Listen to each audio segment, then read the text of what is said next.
He found her trembling beneath the crimson sky, an Apache girl, half-starved, half-wild, her eyes burning with shame and fury. The torn blanket at her feet told the truth neither dared to speak. "You've seen me naked," she cried, voice shaking like dry leaves in the wind. "You must marry me, or they'll punish us both." His heart pounded like thunder over the plains. He hadn't meant to look, God help him. He hadn't, but now, in this unforgiving land, one glance had bound their fates tighter than any rope ever could. Don't forget to like this video and subscribe to the channel so you never miss a ride into the Old West. The sun bled out across the canyon sky, a deep and furious red that set the rocks aglow like dying embers. Eli Boone rode slow, his horse limping with every step, the beast's flanks streaked with dust and sweat. The wind carried the scent of rain and sage, the kind of wild perfume that reminded him he was far from any man's law. He'd been riding since dawn, chasing the promise of water, and when he finally saw the glint of a stream cutting through the rocks, it felt like salvation.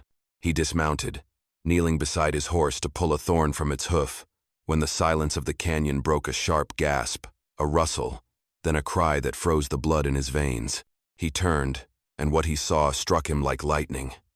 There, beneath the crimson glow of the dying sun, stood a young Apache woman bare as the day she was born, trembling in the shadows of the stone. Her skin was smeared with dirt and blood, her black hair tangled like the branches of a storm-torn tree. She held a torn blanket against her chest, eyes wide and wild with terror and shame. For a heartbeat, neither moved. Eli could only stare, stunned by the raw humanity of her fear. Then, his instinct older than his words drove him forward. He ripped his coat from his shoulders and held it out. "Ma'am, I didn't mean no harm," he stammered, voice low, rough as gravel. But she didn't take the coat. Her gaze darted past him, toward the horizon, then back again, as if measuring the distance between safety and sin. When she finally spoke, her voice was cracked and fragile. "You've seen me naked," she said, trembling. "You must marry me, or they'll punish us both." Eli blinked, the meaning slow to sink in. He looked around, half expecting to see riders emerging from the canyon rim. But there was no one, just the wind moaning through the rocks.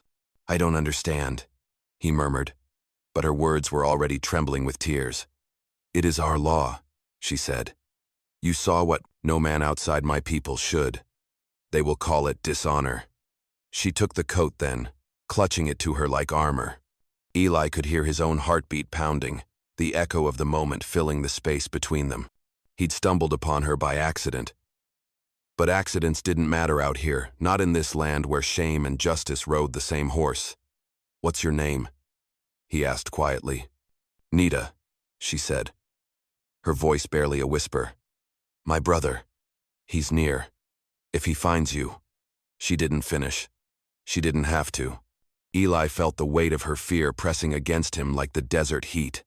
The sun dipped lower, bleeding into shadow, and somewhere in the distance, a coyote's cry tore through the silence. He wanted to tell her he'd ride away, pretend this never happened.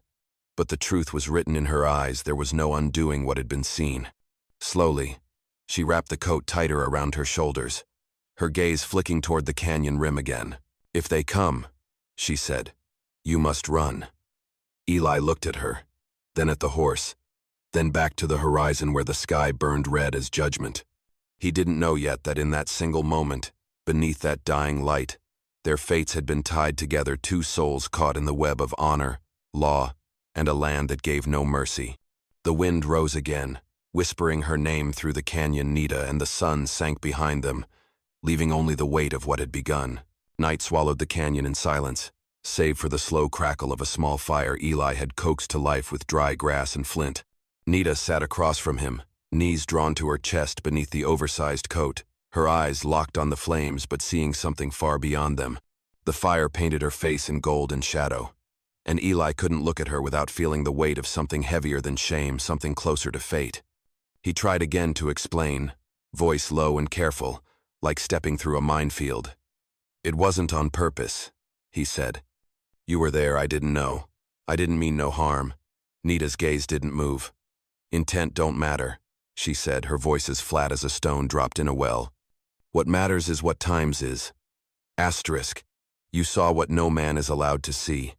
Now I am ruined unless you make it right." Eli flinched. "You don't even know me," he said. "You'd marry a stranger just to appease a law?" That made her look at him sharp and bitter. "That law is my blood.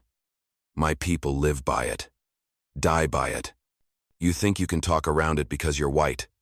But where I come from, a woman who's seen naked and doesn't marry the man becomes less than dirt. Her brother spills blood to clean the family name." Eli rubbed his forehead, staring at the fire, feeling it burn through the soles of his boots and up into his gut. "Then we tell them it didn't happen," he said. "No one has to know." Nita laughed, a cold sound in the warm air. "You think they won't smell the truth on me? You think my brother don't already feel it in his bones? The spirits carry whispers farther than horses ride." She pulled the coat tighter, like it could shield her from more than just cold. Eli had seen a lot in his years: men hanged for theft, women whipped for speaking truth, children orphaned by greed, but he'd never felt as useless as he did staring at this girl, wrapped in his coat, damned by a single glance. "What do you want from me?" he asked finally. "I ain't saying no vows over a mistake." Her eyes softened, just a flicker, but the fear behind them never left. "I want to live," she said. "I want you times to live." Then quieter. "And I want to stop feeling like my body is a crime." The word struck him harder than a bullet. Eli had thought he knew shame. He'd carried his own in the quiet hours of night, in the stares of townsfolk who remembered the day his brother hanged, but this was something else. This was a trap built by tradition and sharpened by love twisted into judgment. He poked the fire, watching the sparks fly, and thought about running. He could leave now, under the cover of darkness, ride hard through the pass and never look back. But something in her voice had rooted him to this place. "So what do we do?" he asked. Not sure who he was asking her. The fire, the ghosts in the wind. Nita didn't answer right away. She just looked into the flames, her lips pressed tight, her fingers trembling as they gripped the collar of his coat. "We wait for morning," she said at last, "and pray the mountain doesn't send my brother before then." Above them, the stars blinked cold and distant, and the wind shifted, carrying with it the scent of horses and judgment not far behind. The sky hadn't even lightened when Eli stirred from his half-sleep, heart hammering before his eyes even opened. The fire had died to embers, and Nita was already crouched near the edge of the outcrop, her figure tense, listening. Then came the sound, low, rhythmic, growing louder, hoofbeats pounding through the canyon like war drums. Eli was on his feet in an instant, the cold air slicing through him as he grabbed his saddlebag and reached for her. "They're here," she whispered, voice tight with dread. But there was no time to plan, no room for questions. He helped her onto his horse, his injured animal still stiff but able to run, and with a grunt and kick, they were off, galloping west into the yawning mouth of the desert. The morning sun cracked the sky in amber streaks as the canyon behind them erupted in dust and war cries. Taza rode at the head of the Apache war party, his long hair flying like a black banner, his eyes locked on the trail of hoofprints left by his sister and the stranger who had defiled her honor. The wind tore past Eli's ears as he pushed the horse harder than he dared, the thunder of pursuit close enough to taste. Arrows hissed past, one grazing Eli's saddle, another embedding in a yucca plant beside them. Nita clung to him, her arms tight around his waist, and when he looked down, he saw her eyes not wide with terror as before, but focused, calm in a way that startled him. Trust. In the middle of this storm, this hunted flight, she trusted him. He ducked low over the horse's neck, jaw clenched, every muscle braced. They veered off the trail, darting between boulders and creosote brush. Eli guiding the horse through the narrow passes only locals knew. Behind them, Taza shouted in their native tongue, and Eli didn't need a translation to know what it meant. Vengeance. His lungs burned from the speed, but he kept riding, knowing if he slowed, they'd both die, one quickly, the other by slower means. The land opened, suddenly, a flat basin of cracked earth and distant buttes, and for a moment the silence returned, broken only by the beat of the hooves beneath them. Eli risked a glance back. The dust cloud was thinning, they'd gained ground. Nita's hand pressed to his chest. "This way," she said, nodding to the south. "There's a dry wash that cuts through the rocks. They won't follow there. It's cursed." He didn't question. only turned the reins and followed her direction. They dipped into the wash, the walls narrowing and darkening with each step, the air cooler, the sound of pursuit fading behind. Finally, Eli pulled up, letting the horse breathe, both of them slick with sweat. Nita slid down and leaned against the stone, eyes closed, chest heaving.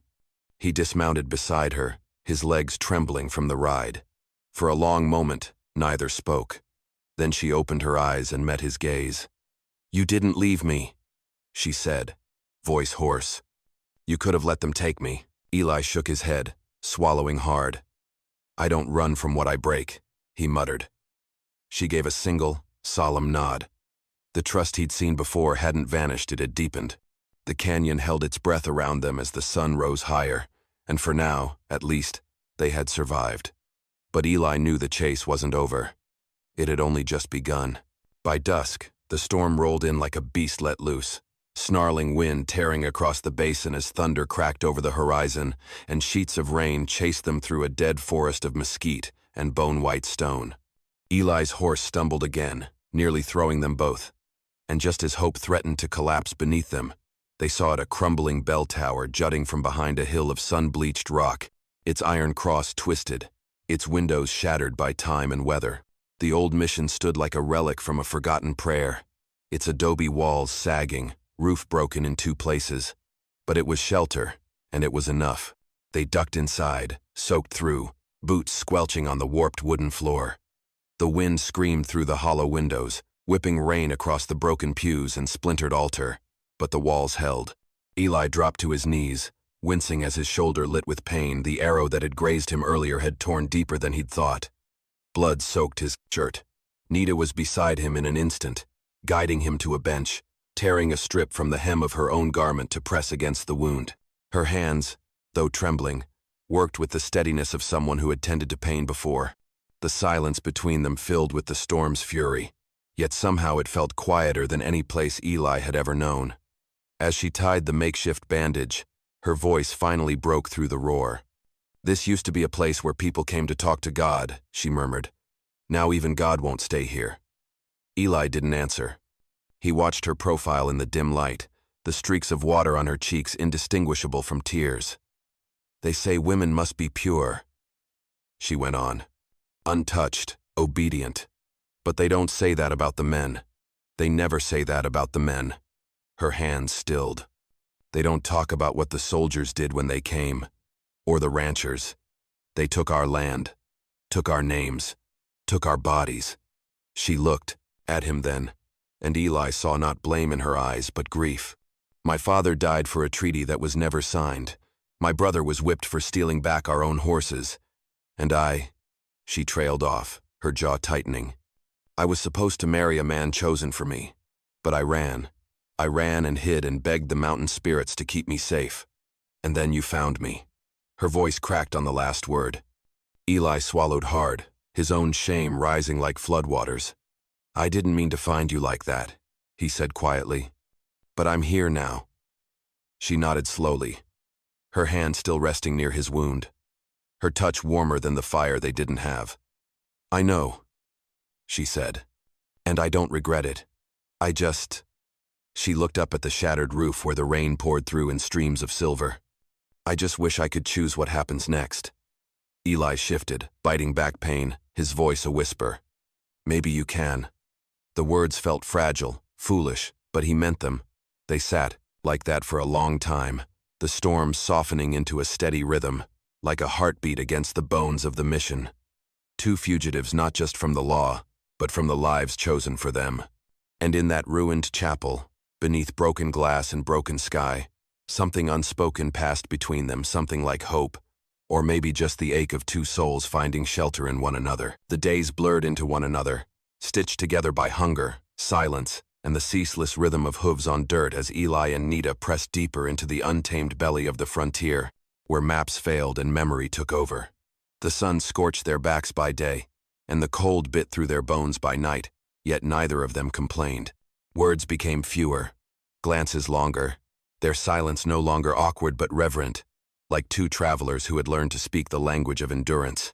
Eli caught himself watching her when she slept, curled beneath his coat beneath the stars, her breath slow and steady, her brow no longer drawn so tightly by fear.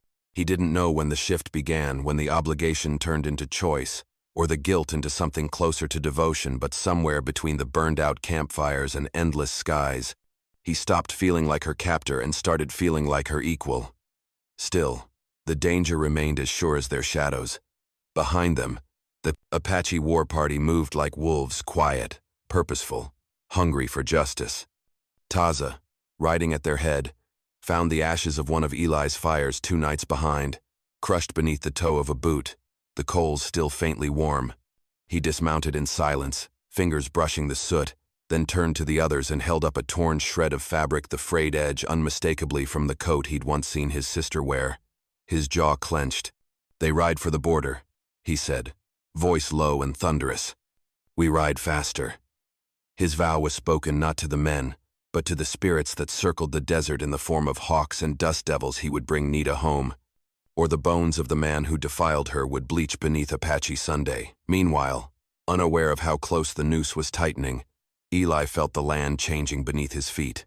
What once looked like enemy country, cruel and godless, began to whisper to him through the wind, the rustle of yucca leaves, the cracks in ancient canyon walls. Nita had started to point out signs he'd never noticed before. A jagged rock shaped like a crouching coyote, a line of stones left as offerings to ancestors, a tree whose bark had been peeled in a spiral long ago, marking a path only the old ones remembered. He began to understand this land wasn't just something to survive, it was something that remembered. Each ridge, each dry riverbed, each cactus scarred by fire told stories, and those stories began to echo against the hollow places in Eli's chest where memory had made its home. He recalled the face of a boy he'd shot once in Kansas, too young to be holding a rifle, too old to be spared. He recalled the cries of a woman he'd turned away when she begged for water outside Yuma. Those ghosts rode with him now, whispering as the desert did, and for the first time in years, he didn't turn away. At night, when Nita sat beside him humming songs too soft to understand, Eli didn't ask her to stop. He let her voice stitch itself into the silence, into his skin. But far beyond the ridge, beneath the same bruised sky, Taza and his warriors lit their own fire, and when the flame caught, it crackled with hunger. The hunter had found the scent, and this time, he would not be far behind. The river looked harmless at first, broad, slow-moving, its muddy banks lined with willows and reeds whispering in the breeze, but as Eli urged the horse into the current, the true strength of the water surged beneath them like a coiled beast. The horse hesitated, then stepped forward, hooves slipping on slick stone, and in a heartbeat they were swept sideways, water rising to Eli's chest, saddle turning. Nita cried out, clinging to his back, but the horse lost footing and went under. Eli grabbed for the reins, for anything, but the current dragged him down, spinning, choking, cold punching his lungs as panic overtook instinct. Then hands small, strong, insistent pulled at his collar, dragging him toward the shallows. His body hit the rocky edge with a thud, coughing, gasping, water pouring from his nose and mouth as Nita knelt beside him, soaked to the skin, her fingers pressed against his chest. "Breathe," she said over and over, her voice trembling but sure. When he finally choked out a breath and turned on his side, she sat back, chest heaving, eyes wide with something more than fear. They stayed that way for a long moment, the rush of the river filling the silence between them.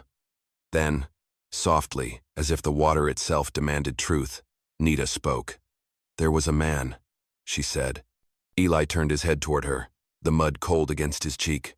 Taza chose him, a warrior, fierce, respected. Her eyes narrowed on the horizon, voice low and flat. "I didn't love him. I didn't even know him.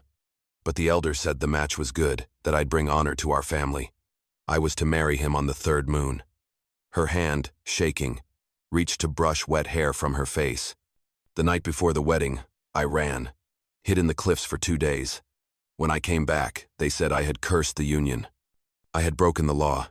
Eli sat up slowly, his body still heavy with water, but his mind sharper than ever. "So when I saw you," he began, but she cut him off with a bitter smile. "You didn't dishonor me," she whispered. "I already did that myself." The confession lingered in the air, a weight heavier than any flood.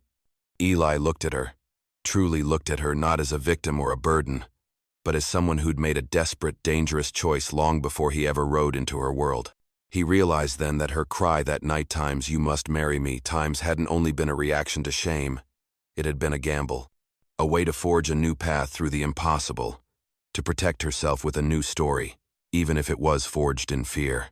But now, with her people hunting them, her name still stained, and her own brother thirsting for vengeance, the lie had become truth. Running with him had sealed her fate more than any broken wedding ever could. Eli felt the burn of that understanding settle into his bones like fever. He reached out, placing a hand over hers. "You didn't curse anything," he said. "You were just trying to survive." She didn't answer, but the way she let her fingers curl into his told him it was enough for now. The river roared beside them, uncaring and wild, and the sky above shifted as the clouds rolled east. They would ride again soon, chased still by ghosts and men.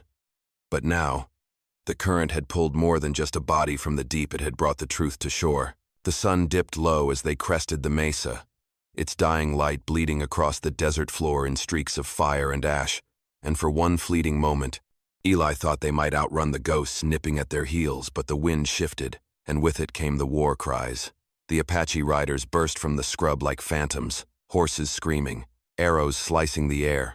Eli barely had time to draw before the first shaft embedded itself in the dirt near his boot, the second striking his shoulder like a hammer of fire, spinning him off his horse.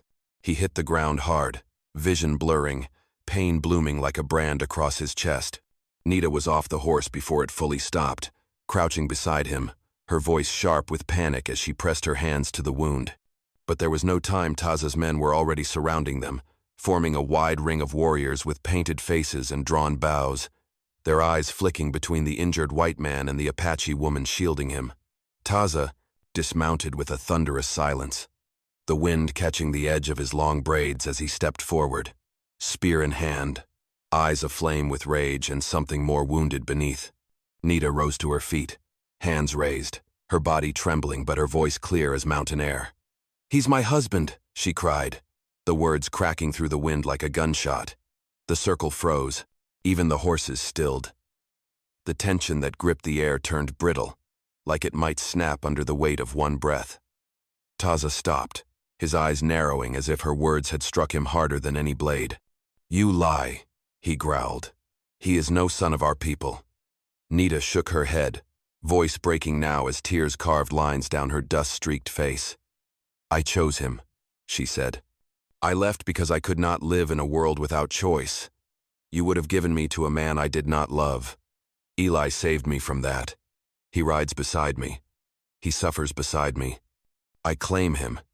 The warriors shifted uneasily, glancing at Taza, waiting. And then Eli, breath ragged, blood running down his arm, rose shakily to his feet beside her. His revolver hung low at his hip, his eyes locked on the man who could kill them both with a single command. "If dying's what it takes to stand with her," he rasped, "then you best make it quick." For a heartbeat, the world seemed to hold its breath. The only sound was the wind threading through the mesquite, the creak of leather, the low snort of a restless horse. Taza's jaw worked, emotions warring behind his eyes, rage, betrayal, grief. He looked at his sister, at the man bleeding beside her, and for a moment Eli thought he might raise the spear and end it. But Taza turned instead, his voice sharp and cold. "We ride back," he said. "The council will judge what cannot be undone." The circle parted, and one by one the warriors wheeled their horses around. Taza mounted last, casting one final look over his shoulder. "Pray the spirits believe your story," he said, and then he was gone. The sun vanished beneath the edge of the mesa, leaving Eli and Nita standing in the dim twilight, hearts thundering, hands clasped in defiance, their fate now bound by blood, love, and the fragile truth they had dared to speak aloud. The night settled over the Apache camp like a heavy cloak, the fire at its center spitting orange sparks into the dark while silent figures gathered in a wide circle around it, faces carved in shadow and flame. Nita and Eli sat side by side on a woven mat, her hand wrapped tight around his, fingers trembling despite the heat of the blaze. Across from them, The tribal elders loomed stoic men with hair white as ash and eyes that had witnessed both peace treaties and betrayals, blood feuds and forgiveness. Taza stood apart, arms crossed, gaze like flint aimed not at his sister but at the man who dared to sit beside her as if he belonged. Between them all sat the shaman, his face painted in swirls of ochre and kohl, an eagle bone tied into his braided hair, his gaze unreadable. He fed herbs and cedar bark into the fire, watching as the smoke twisted into the air like a spirit rising. "Speak," the eldest said, his voice like wind scraping stone. "We are gathered for truth, not comfort, not mercy." Nita swallowed, her voice catching. "We did not lie," she said, her chin lifting. "I chose him. I claimed him with my words, and he stayed." The shaman leaned forward, eyes still fixed on the fire, as if waiting for something to rise from the flame. "Marriage is more than words," another elder said. "It is spirit. It is sacrifice. Was there ceremony, witness, union?" The silence that followed stretched long and taut. Eli looked at Nita, saw the fear behind her bravery, and squeezed her hand before rising shakily to his feet, blood still seeping through the cloth at his shoulder. His voice, when it came, was rough, broken from days of flight and the truth that had been waiting in his chest too long. "I didn't mean to see her that day," he began, looking not at the elders but at the fire. "But I did, and when she told me the cost, I thought I could walk away, thought I could outrun it, like every other bad thing I'd done." He lifted his eyes then, sweeping the circle with a gaze that held no defense, only surrender. "But I didn't run. I stayed. Because when I looked at her, I didn't see shame. I saw someone braver than me, someone who chose her own path, even if it meant walking it alone." He took a breath, pain creasing his brow. "So no, there wasn't a ceremony, no chants or blessings. But I'd rather die beside her than live knowing I turned my back when she needed someone to stand." The fire cracked loud, like thunder in the hush, and even the wind seemed to pause in its wandering. The shaman leaned forward then, casting a handful of dust into the flames. The smoke swirled upward, then split, one stream twisting toward Eli, the other toward Nita, before rejoining in a single column that rose into the stars. The old man's eyes gleamed. "The spirits do not care for our laws," he said at last. "They care for what is true, and truth lives here." He tapped his chest. In this, a murmur moved through the gathered tribe, soft and uncertain. Taza's jaw clenched, but he said nothing. The eldest elder nodded once, slow. "Then let it be judged not by law, but by honor. If he breaks it, we will know." The fire dimmed, casting long shadows across their faces, and the judgment, like the smoke, hung in the air, an uneasy peace, born not of law, but of the courage to speak the unbearable aloud. Dawn crept over the canyon rim like a cautious animal, slow and golden, spilling its light across the still faces gathered in the circle of stone where the fire had burned low through the night. The embers glowed faintly, a last heartbeat of judgment, but all eyes were now turned to the shaman, who stood barefoot in the dust, his staff planted firmly before him, his robes fluttering in the morning breeze.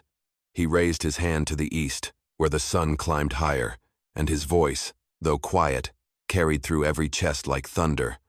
"If love is truth," he said, "then let the earth witness it. Let the spirits see what words cannot change." A hush fell deeper across the camp as Nita stepped forward, her bare feet silent on the cold ground. She carried a strip of red-dyed sinew in her hands, frayed at the edges but vibrant as blood. Eli rose to meet her, pain etched into his face from the wound that had yet to fully heal, but he stood tall, eyes never leaving hers. No priest, no vows, no altar. Only the sky above them, the dust beneath, and the people who held their fates between clenched teeth. Nita knelt before him, the red string trembling between her fingers, and gently bound it around his wrist, tying it with a knot that held like a heartbeat. The symbol was simple, older than the white man's papers and the church's rings, a vow between spirit and land, between two souls whose choices defied the weight of law. Eli looked down at the string, then at her, and something in him softened, something that had been braced for violence finally giving way to stillness. The elders said nothing, their judgment complete. Only Taza moved, stepping forward with the slow caution of a predator unsure if it must still strike. His spear hung in his hand, his face carved with fury and grief. But when he reached them, he stopped, staring down at the red thread like it was a wound that would never close. His voice came low and tight. "If he breaks this bond, sister, it will not be the spirits who punish him."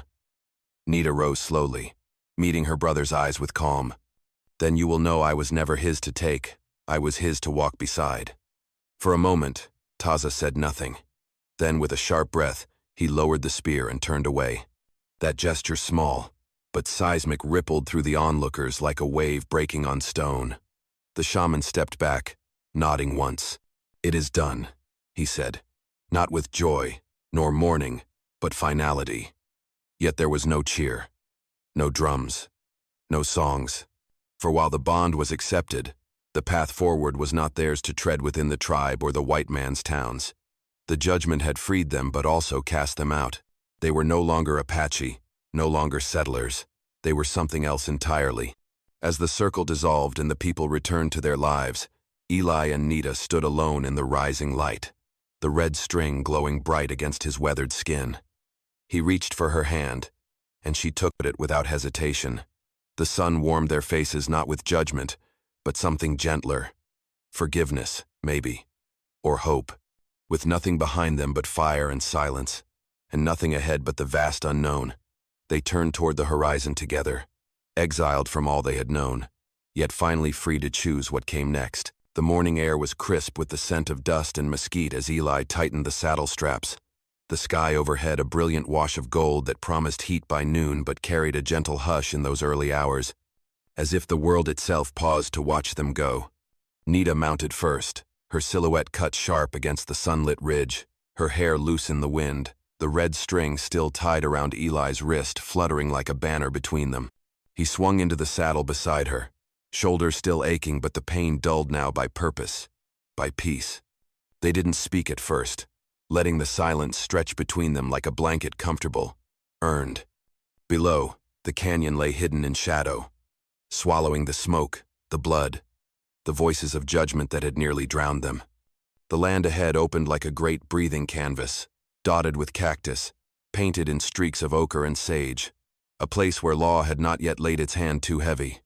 The sun climbed higher, casting long twin shadows that rode beside them, and just as Eli opened his mouth to say something, anything, Nita spoke, her voice soft, trembling with both pain and promise. "We'll find a place where no one calls us sin." He turned toward her, and for a moment, words failed him. His throat worked, his hands clenched around the reins, but all he could manage was a nod, slow and solemn, as the sting behind his eyes welled up and blurred the world at the edges. Under his hat brim, tears fell silent and unnoticed. They didn't stop riding. Their horses moved in rhythm, heads bobbing with the gait of peace finally earned. Towns lay far from here. Roads were few. But that didn't matter. They weren't seeking comfort or gold or even belonging. They were chasing the simple freedom of being together, being unjudged, being times there's asterisk. The wind picked up, carrying the warmth of the sun and the scent of open sky, and with it, their story scattered like ash across the prairie, a tale of a naked girl and a stunned cowboy, of a lie told in fear that became a truth lived in fire, of a brother torn between love and law, and a people who chose honor over vengeance, of firelight confessions and river-born revelations. Eli looked over at her again and saw not the girl he had once found trembling beneath the crimson sky, but a woman forged in storms, standing taller than any man he'd known. And somehow, impossibly, she had chosen times him asterisk. The thought humbled him more than any bullet ever could. As the sun crowned the desert, their shadows grew smaller, melting into the dust behind them. No one rode in pursuit. No one waited with shackles or sermons. Just the wind, the silence, and the horizon stretching out in all directions like an unspoken vow. Somewhere beyond the next ridge, there might be a creek with sweet water, a cabin left abandoned, a place with no name where stories like theirs could rest. Or not. It didn't matter. Because the path they rode was theirs now, carved not by rails or trails but by every moment they refused to surrender. And so, in a land too wide for shame and too wild for laws, love scarred, stubborn, and unbroken kept riding.